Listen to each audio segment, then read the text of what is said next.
Sekarang kan zamannya medsos. Biasanya di grup WA itu ada aja anggota yang aktif dan yang tidak aktif. Baik. Pertanyaan saya, bagaimana sikap bijak kita dalam anggota grup WA itu ketika bermedsos? Baik, nah ini pertanyaannya cara bermedsos yang terbaik gitu ya. Pertama, sampaikanlah kata-kata yang terbaik, begitu ya. Jangan kata-kata yang terburuk, karena buruknya kata-kata itu dosa walaupun ditulis lewat WhatsApp. Misalnya kata orang Jawa meso. Meso itu ya kata-kata yang jorok, yang kotor gitu ya. Itu tidak boleh. Itu langsung dicatat oleh malaikat. Oh, ini ucapannya buruk ini. Berbeda kalau kita mengucapkan yang baik-baik, Assalamualaikum, maka dicatat sebagai pahala. Yang kedua, bermedsos yang terbaik harus paham siapa saja menjadi anggota grupnya. Karena di dalam bermedsos itu dalam satu anggota grup ada kalanya orang tua, ada kalanya anak muda, bahkan ada kalanya masih anak-anak. Kan begitu. Kita harus tahu grupnya apa. Seringnya grup itu ditandai dengan nama grup. Kalau grup itu misalnya ekonomi syariat, ini jarang anak muda ikut. Biasanya orang tua atau orang dewasa yang mengerti tentang ekonomi syariat. Begitu ya. Maka bolehlah kita bicara syariat dengan pembahasan yang ilmunya tinggi begitu. Ya, karena pesertanya adalah orang-orang yang mengerti tentang ekonomi syariat. Tapi kalau judulnya, nama grupnya itu Al-Ikhlas. Oh, ini berarti umum, ini untuk dakwah. Ya, macam-macam. Ini biasanya muda, tua, apalagi kalau ada nama bapak-bapak, ibu-ibu, ini campuran.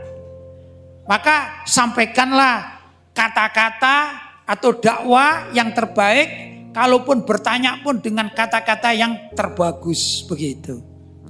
Paham? Tapi kalau namanya ini ya, hancurkan musuh Islam misalnya, maka perlu yang pertama diupload takbir misalnya itu. Karena apa?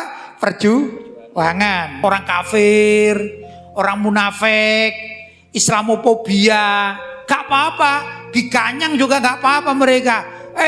Jangan kita berteman dengan orang kafir. Karena orang kafir itu sangat dimurkai oleh Allah. Ya karena memang eventnya grup-grup tersebut sesuai dengan nama grup.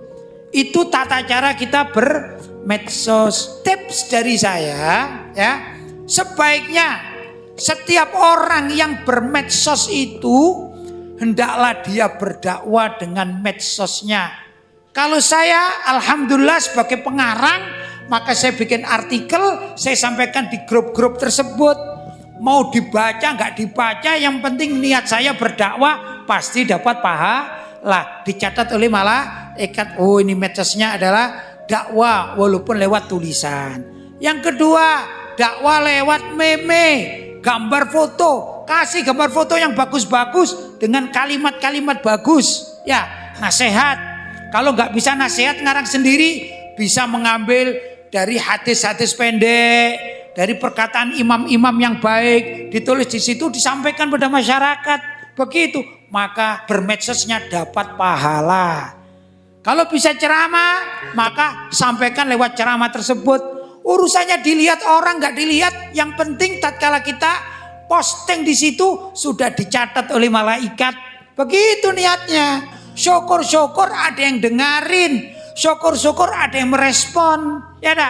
Alhamdulillah, terima kasih ceramahnya. Ini perlu diketahui. Grup itu kalau tidak ada yang komen, itu namanya grup kuburan namanya. Setiap orang cuma ngupload, gak ada yang komen. Bahkan ada satu grup, hanya satu orang yang ngupload satu tok, yang lain gak peduli sama sekali. Kalau grup itu hidup sama dengan kita berinteraksi secara langsung. Kita ini dikatakan sumyal insanu insanan liunsihi. dinamakan insan itu atau manusia itu insanan. Bahasa Arabnya liunsihi, karena memerlukan komunitas yang diajak untuk berinteraksi. Nah, kalau manusia normal, dia tidak mungkin 24 jam dalam 1 tahun di kuburan saja, nggak mungkin dia. Dia perlu ke pasar, dia perlu ketemu temannya. Itulah namanya manusia yang sempurna.